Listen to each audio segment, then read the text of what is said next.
Morning, tackling illiteracy, one family, one child at a time. After the break, we're going to welcome a man who heads a Bay Area organization saying yes to reading.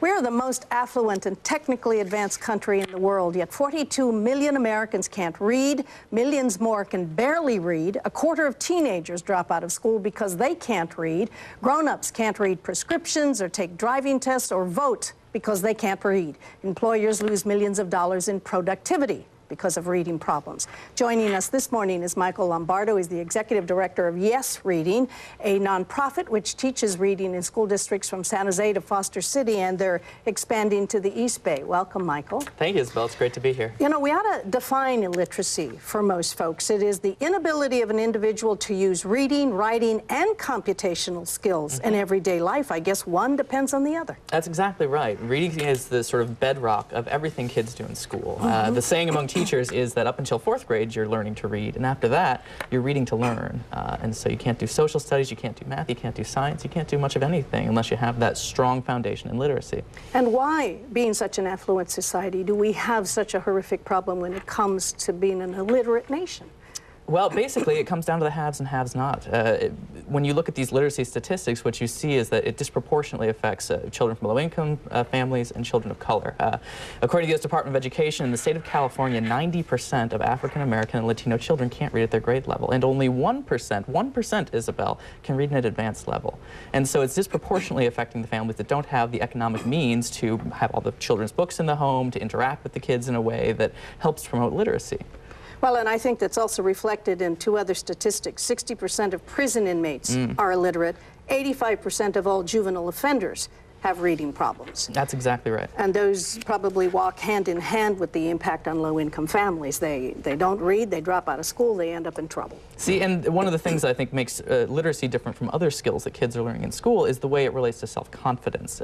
The inability to read makes kids feel like they don't fit in the school environment, and it makes them look for other ways that they can fit in, and unfortunately that puts them on the path to some very nasty places in life. So how long has Yes Reading been around, and what kinds of inroads have you made into these statistics? Sure. Yes Reading has been around since 1999, and we operate reading centers on the campuses of struggling elementary schools where we pair community volunteers with kids reading below grade level.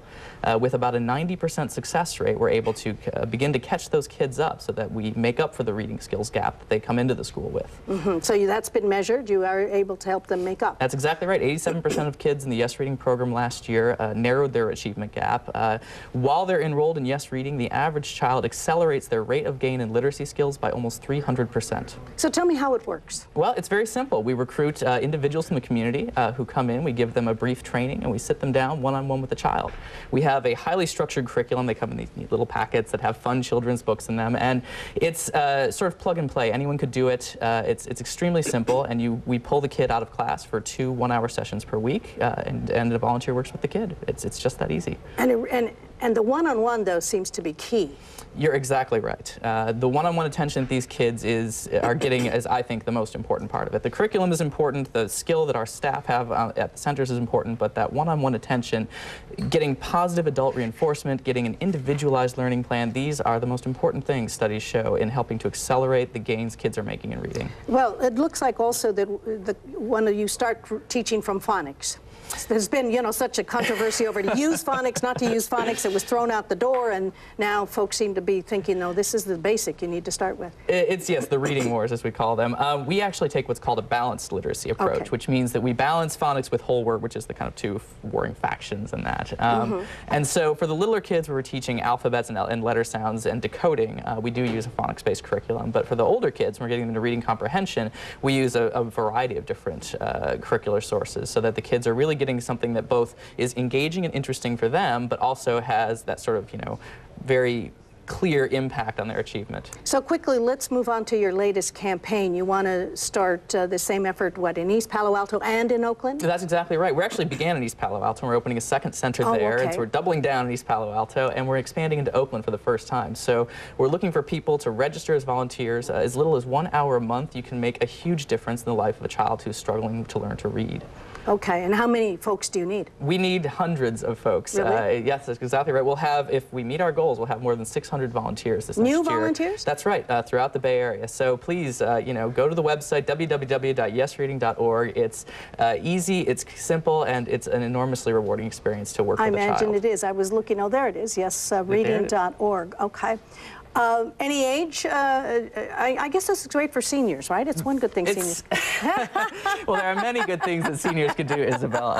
I know that, but I mean, this is one that my mother does this. She's 84 years old, and she loves to work with little kids and teach them how to read. That's terrific. Actually, one of the people that's cycling through in the pictures there is a retired professor from Stanford named Eugene, who is a terrific tutor with us.